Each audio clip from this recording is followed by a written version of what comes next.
Hello guys and welcome back to another video with myself, Warfare Mage. Today we are going to go over Nezha. Yes, Nezha, the decent frame? No, but he's really good.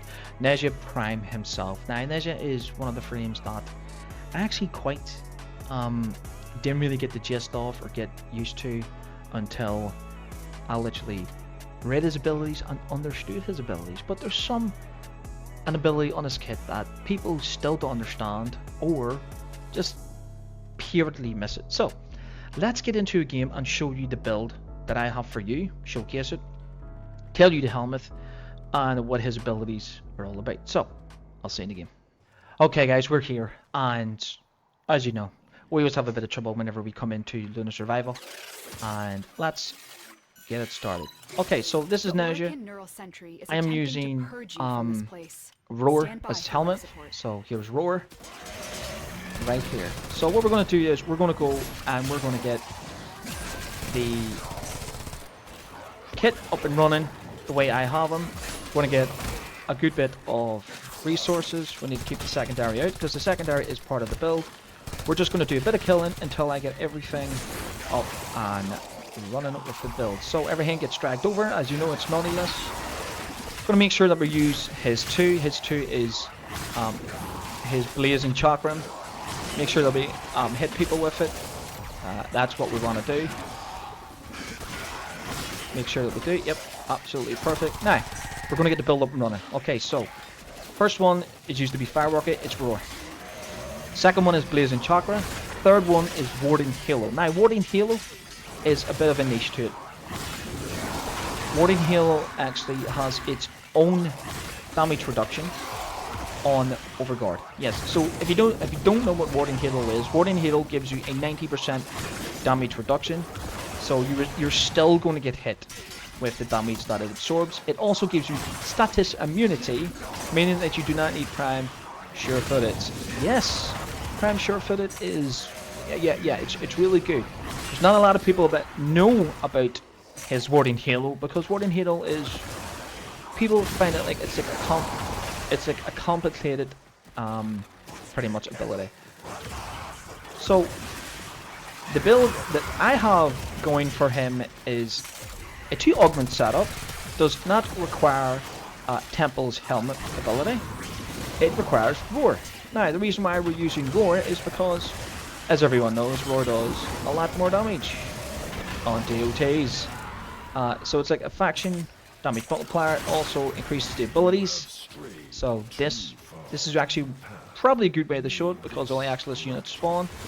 And we are doing millions of damage. So let's get the Incarnate out. Let's get everything up and running. And we have beauty. Okay, so I'm going to use Warding Halo.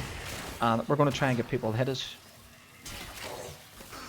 And so try and hit it. Yep. So we're slowly taking very minimal damage because all of the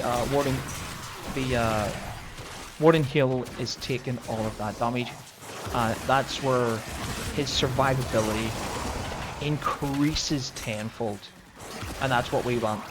But I will obviously show that in a wee screenshot whenever I come out of the gameplay, and I will literally show you what I mean, because there's still not a lot of people that understand it. But obviously people know his 4, and that is Divine Spears. Divine Spears is literally, puts a Divine Spear inside the enemy and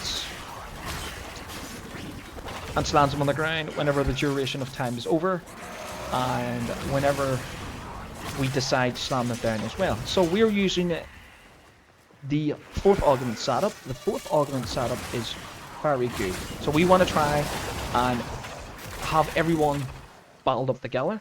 The reason why we want everyone battled up together because the blazing chakram will spread a lot of fire, and I mean a lot of fire. It spreads ridiculous amounts of fire. And on top of that, we have the Nautilus using the Tazakor for the corrosive and heat. So we're going to be spreading a lot of fire procs very easy. So this build does so much damage I can't even show you the heat procs. Will let you come on this. Like the task core just does mountains of heat damage. Right. Crazy amounts of heat damage. There's a bit of a roar. Yeah, insane amount of heat procs. Millions of damage with this ability. We're now sitting on 200.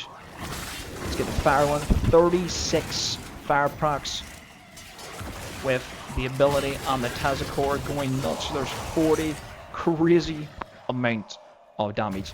Okay, guys. I'll see you in the arsenal. We're back. We're in the back room and we are in the arsenal, guys. Welcome. So, let's talk about Nezha and the build that I've put together.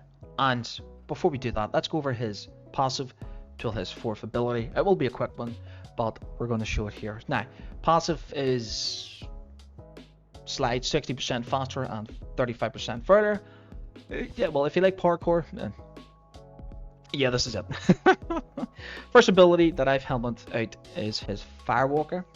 Firewalker gives you sprint speed and obviously leaves a trail of fire behind. Not really good, personally, my opinion. If you like it, by all means use it, but I've helmeted out for Roar. Obviously Roar being the faction damage mod that it is, and increases damage of the abilities as well. We have the Blazing Chakra, the Blazing Chakram. Now there's two forms of this Blazing Chakram, the one that you throw and the one that you hold. Whenever you hold, it literally charges and amplifies the power of the ring, and obviously regenerates instant travel and comes back. So instead of just throwing it and it obviously ricochets everywhere, you throw it out and then it comes straight back, but that obviously gives you more damage. Now, there's key vital importance to this ability, and a lot of people do not mention this in the videos that I've watched. Blazing Chakram has damage vulnerability. Damage vulnerability is huge when it comes to your DPS increase. Yes, per this, with his 4, you do disgusting amounts of damage. Now, obviously a lot of people do not understand, that's perfectly fine, but you have damage vulnerability, damage to the fire, and you have boosted damage with more fire procs. You also get health and energy orbs. Well, you know what's going to go on the build, and that's Equilibrium. Now we're going to go on to Warding Hill. Now Warding Hill is a key importance for you to understand the survivability of this ability, right? This scales of strength and also Nezha's armor. It says on the wiki, and that's what it does. Now, the range that it has, it also gives you slash procs, guaranteed. It literally says it on the ability here. Now, the most key importance is it also gives its own effect to Overguard, meaning that you get 90% damage reduction on Overguard. It states it. Now, there's only 3 other abilities. Linked and Shadow of the Shields give you damage, its own damage reduction in Overguard. Now, Warding Hill being one of them. There's not a lot of people that actually say this, but it does. Go on to the Wikipedia and you will see it, or even better, I'll show it right here. Now we're going to go on to the 4, and that is the Divine Spears. Divine Spears is the bread and butter of the build, and the reason why is because we are using Divine Retribution. The Divine Retribution is literally the where you nuke everywhere, and the 4th augment is vital to this build. So pretty much Divine Spears, you will impale and you will slam, so it does puncture, and you will slam for impact. Nice. Last is 10 seconds, so we're going to have a bit of a hit in the duration. The reason why is we're using Roar, and Roar gives you 26 seconds. Now, if I could and I decide to let you go my own way, I will literally keep it and have a lot of duration. Now, onto the Archon Shards. So, mandatory is the 2 Equilibrium Shards, and the Archon Shards that gives you casting speed. So that will be Triforged Amber Archon Shards, casting speed, and the Triforged Violent Archon Shard. Now, these 2 Triforged Chrism Archon Shards can be changed to whatever way you want. I have decided to go for 1 strength and 1 duration due to the comfortable. Now, you can't go for 2 duration because you will be having Mult Augment on the build on top of that. It is entirely up to you, or if you want to go straight out flat damage, you can do that also. So let's go into the build. And let's take a look at the build itself. Now we have corrosive projection and power drift. We do not have prime skill issue here, right here, because of warding halo. Warding halo gives you status immunity. Look it up on the Wikipedia. You know what? I'll show it here. We're going to go on to Archon Stretch, Archon Fatality. Archon Fatality is vital to this build. Yes, you will be getting juicy health. That is good. We also are sitting on 265 armor, 46.9% armor to be precise. That's not good. Well, we'll sort that out soon. Now we have on heat damage, we will apply twice. Okay, well, funny enough, Blazing Chakram rocks heat. Love it. Rolling Guard, because every frame goes through their oh shit moment. If you're Revenant, you do too. And we have the first augment, and that is Divine Retribution. Now this is important that we get this right and understand. Any slice, toxin, and heat status will be literally effects on them and will be scaled in an explosion of 1.5x. Now this scales with strength. If we go over the Divine Retribution, I'm sitting on 4.26x of damage multiplier right now, and that is huge. That's not even including multi augment on top of that, so you're going to be talking around about 4.5, maybe 4.6. Monterey on top of that, maybe 5. We don't know. I haven't really properly looked at it yet, but it's quite juicy. Now, power drift, you can decide either to take out and put in cunning drift, meaning more range, or you can put in more strength. Your decision. I went for the strength because I like it. One thing about Divine Retribution, this will spread everywhere. So anything that is affected by the fire will also get fired too. I'm using the Blazing Chakram. Blazing Chakram synergizes with Divine Spear, because when you hit the Blazing Chakram of a Divine Spear, it ricochets off everything and keeps cascading until it's done. And that's why half the times when I did the showcase, it literally did not slam. It literally done it for me. So that's pretty good this way. On to the second augment, and that is the Rampaging Chakram. Now the Rampaging Chakram is vital to this build, is the reason why it is here. Now, we don't care about the last part because we're going to get health forge regardless, but we care about the first part. The first part is each enemy hit increases the ring's damage by 2x. The chance for enemies to drop health orbs on death is obviously at 0.25x. Now, let's go over the first part that we care about the most, and that is the enemy hit increases the ring's damage by 2x. That is insane. We will be doing crazy amounts of damage with the blazing chakram. The damage is vital. It's going to keep ricocheting, and it just keeps going up in the damage. It's good. I don't know if there is a cap to the damage, but it doesn't say here. It just says each hit increases the ring's damage by 2x. That's pretty good.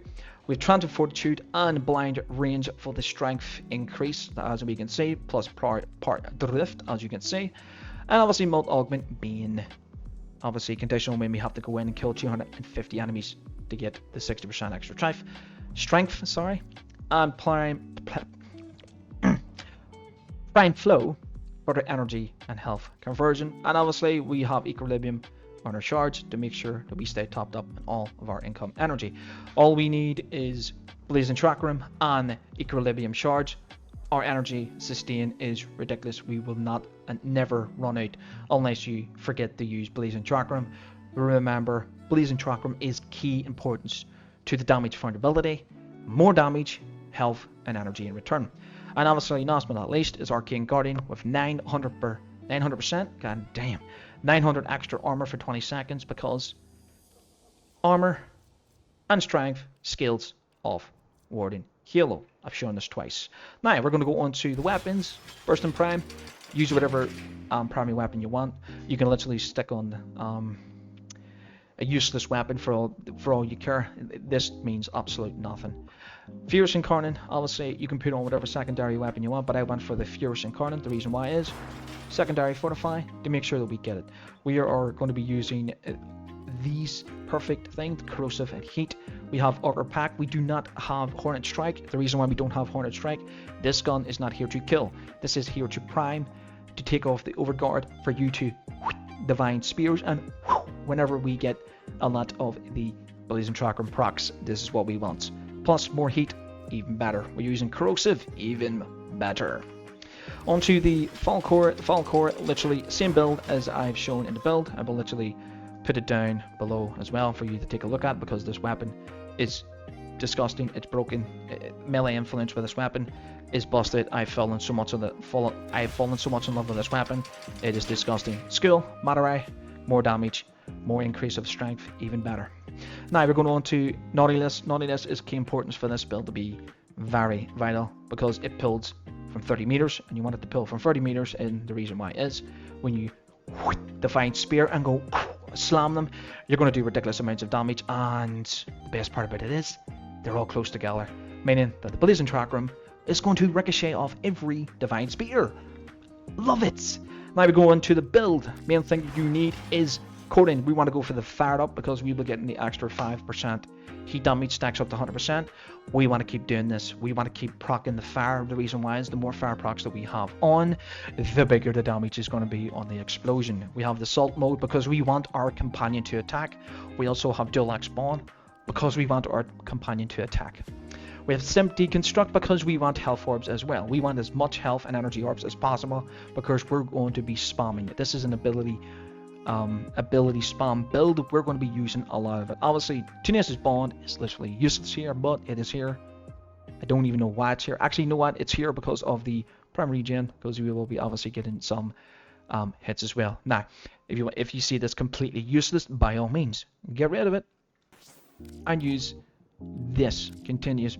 You can use the continuous bond to obviously cascade if you desire, or if you want, you can put on Shield Charger for more shields. Couldn't leak. Actually, couldn't leak was the build. Actually, couldn't leak was obviously the one I wanted. So we're gonna go for the couldn't leak instead, because it's obviously key importance. So yeah, so this is the one that we want to go for. Believe it or not, so you gotta love it. So this is it, and then if we go on to the Tezzacor, the Tezzacor is literally, there's no crit chance, so why using Tenacious Bond, I have no idea. If you want to regen, go for it, but well, the companion 3% regen, you're not going to be headshot and you're going to be divining, so that was my fault. But we fixed it, and now we're going to be using I forgot what it was. What was it again? Go back. Couldn't leak. Yep, I knew it was that. I forgot. Okay, so we're going on couldn't leak. Now we're going to go into the Tezzacor. Tezzacor is important because Tezzacor actually chains, and we want to spread as much as we can get. And we're going to be having corrosive heat and magnetic. Magnetic is there also to strip the overguard, because if we do get any overguard people, the Tezzacor will chain to them, and this is quite important. We are using fast hands because we want our reload speed for the companion's weapon to be up as much as possible. We're having the Magnus capacity because 40% magazine is pretty decent. We are using Val acceleration. The reason why is we want the fire rate to be massive, and obviously we want continuous misery because we want status duration. This is the build right here. Hope this is absolutely fantastic. All you need is heat and corrosive, but we're going to go magnetic because the main reason why is if we go back to naughtiness, we're using Manifold Bond. We have ability cooldown, and this is huge. We need this up at all times, and obviously if Guardian procs as well. Huge, huge, and more huge. Guys, this is the build, even though I've made a mistake literally as we're recording this for Nautilus. But yes, this is the build, guys, for Nezha. I hope you have enjoyed this. If you have, please leave a like and subscribe to the YouTube channel. I will be leaving my links at the bottom to my Twitch and my TikTok. Come and drop a follow and say hi. And if you do want to keep up to date, join the community and including the Astrofort Guardians clan in the Warframe, by all means come and join the Discord, as we'll keep up to date when I do go live. And always remember, I will be doing giveaways on top of that, because I want to give back to users for making my dream becoming a reality. Guys, I'll see you in the next one. Peace.